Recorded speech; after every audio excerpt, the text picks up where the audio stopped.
So, nakaluto na ako ng kinamatisang manok. Ngayon naman, adobong manok.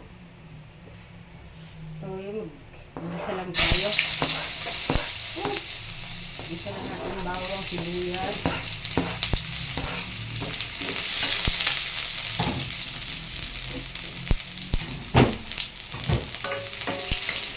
Ito naman ay para isang lutuan na lang guys. Para ilang araw ako hindi magluluto. Init-init na lang. Ilang araw din ito guys. Na ulam namin. Ayan o. Halagang 340 yung manok na binili ko. Na breast. Ay.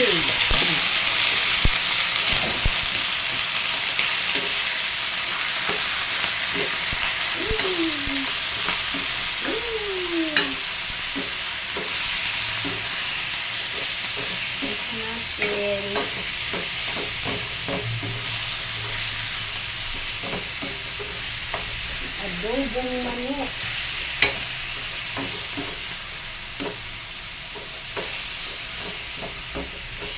Ayan natin ang patis. Patis tayo.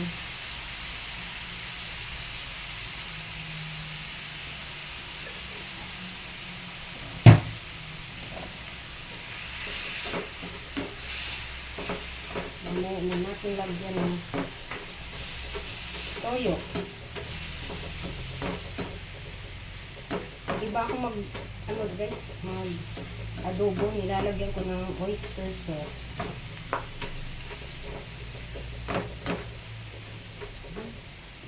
Takpan muna natin to. Ayan. Ayan na.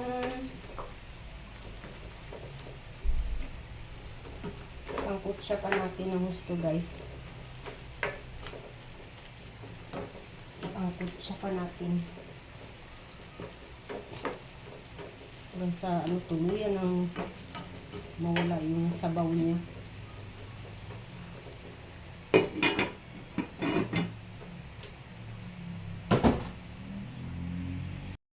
Ang toyo. Toyo na tayo guys.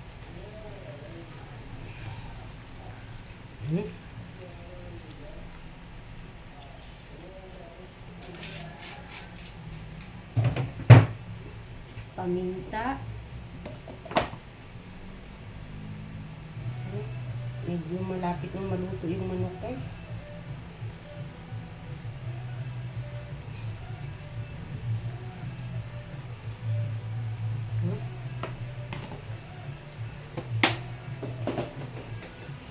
Konting oyster sauce. Maglalagay talaga ako ng oyster sauce guys. Para medyo malapot-lapot. Para malapot-lapot siya. Tapos sugar.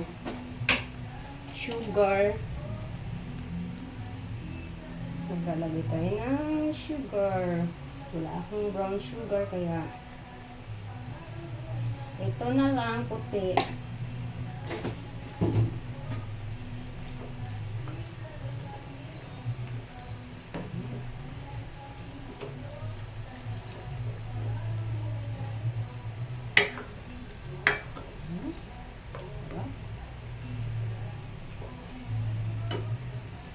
Yung amoy.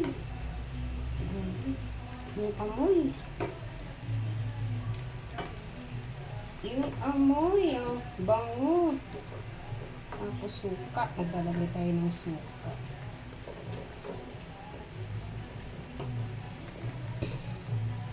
Lagyan natin ang suka. Huwag masyadong marami. Ayoko ng sobrang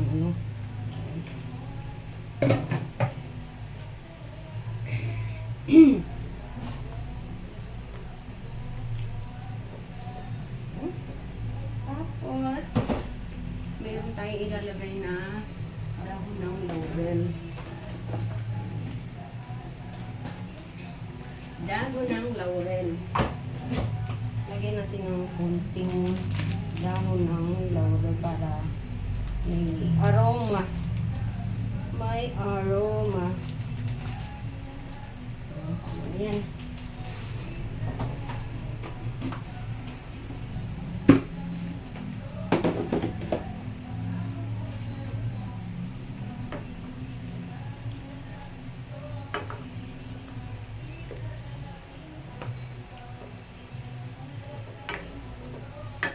Yan, hayaan lang natin kumulo para lalong maluto yung manok. Absorb niya yung lasa, yung timpla natin. Ma-absorb niya yung timpla natin. Ikuman ko lang guys kung tama na ba sa asin, tamis, at alat.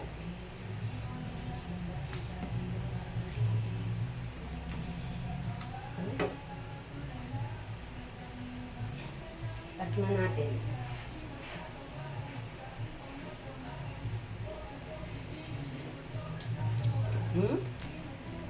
May kulang. Kulang sa suka. Kulang sa suka, guys. Ayan, guys. Luto na yan. Luto ng aking adobo. Ang bango. Nagahalo yung amoy ng yan. Yan, oh. Yan yung parang malapot-lapot na yung sabaw niya, guys. Tapos na, guys, ang aking adobo. Done na ang aking adobo. Yan, malapot-lapot na yung sabaw, guys. Thank you for watching. God bless.